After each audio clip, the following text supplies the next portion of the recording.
Hello welcome to filmy scoops. నేను మీ ఆద్య. Mufasa the lion king మూవీలో ఒక ప్రత్యేకత ఉంది. ఆ ప్రత్యేకత గురించి అండ్ ఈ రోజు మూవీ రిలీజ్ అయింది December 20 కి రిలీజ్ అయింది కాబట్టి ఆ మూవీ గురించి నేను మీ దగ్గర కొన్ని విషయాలు షేర్ చేసుకోవడానికి వచ్చాను. మూవీ పబ్లిక్ టాక్ కానీ మళ్ళీ ఇంకా మూవీ ఎలా ఉంది, మూవీ రివ్యూ, దీని గురించి మనం మాట్లాడుకుందాం. నాకు తెలిసినంత వరకు నేను మీకు చెప్తాను. సో వీడియో మాత్రం పూర్తిగా చూసేయండి, ఓకేనా? మనం ఒక్కటిగా పోరాడాలి. Mufasa the lion king December 20 ప్రేక్షకుల ముందుకైతే వచ్చి ప్రేక్షకుల దగ్గర నుంచి అండ్ మూవీ రివ్యూవర్స్ దగ్గర నుంచి, క్రిటిక్స్ దగ్గర నుంచి అయితే మిక్స్డ్ టాక్ తెచ్చుకుంది. దీంట్లో మహేష్ బాబు వాయిస్ అయితే అల్టిమేట్, చాలా చాలా చాలా సూపర్ గా ఉందన్నమాట. గుంటూరు కారంలో ఎలా ఉంటుందో ఆయన స్లాంగ్ ఆ టైప్ ఆఫ్ లో ఉంటది. ఇది చాలా వరకు ప్రేక్షకులకి మంచి ఆసక్తిని తీసుకొచ్చింది. మహేష్ బాబు ఫ్యాన్స్ కి మంచి ట్రీట్ అని చెప్పొచ్చు.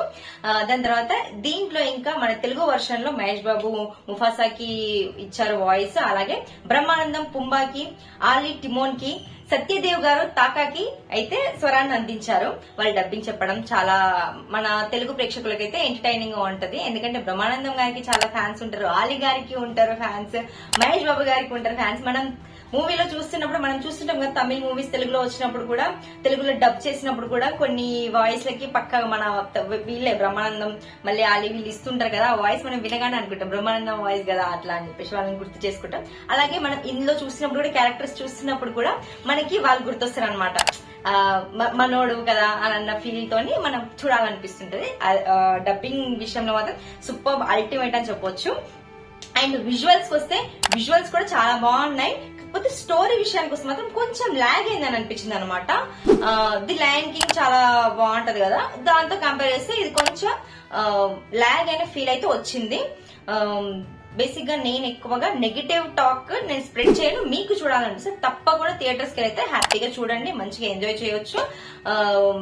దాని తర్వాత మీరు ఎట్లా ఉందా అనేది డిసైడ్ అవ్వండి. నేను చెప్పేది జస్ట్ నా ఒపీనియన్ చెప్తాను, నాకు ఏమనిపించిందో అది మీతో షేర్ చేసుకుంటాను అంతే, ఓకేనా? కొంచెం లాగ్ అనిపించింది. అదర్వైజ్ మనం వాళ్ళ డబ్బింగ్ వల్ల మంచిగా ఎంజాయ్ చేయొచ్చు మూవీని. అండ్ విజువల్స్ కూడా చాలా బాగున్నాయి. చూడడానికి అయితే ఎక్కువ వెళ్ళేదైతే మహేష్ బాబు ఫ్యాన్స్ వెళ్ళి ఉంటారు. మొత్తం చాలా వరకు మొత్తం వాళ్ళే ఉన్నారు అనమాట మహేష్ బాబు ఫ్యాన్స్. సో మహేష్ బాబు స్వరం వినగానే మహేష్ బాబు వాయిస్ చాలు మాకు ఇంకా అనే రేంజ్ లో నినాదాలు అయితే చేశారు. అలాగే సోషల్ మీడియాలో చూసుకున్నట్టయితే కూడా మాకు వాయిస్ చాలు, మహేష్ బాబు వాయిస్ చాలు అని చెప్పేసి చాలా కామెంట్స్ కానీ మళ్ళీ ఇంకా చాలా పోస్టులు కానీ చూస్తూ ఉన్నాము. అది చాలా హ్యాపీ అనిపించింది.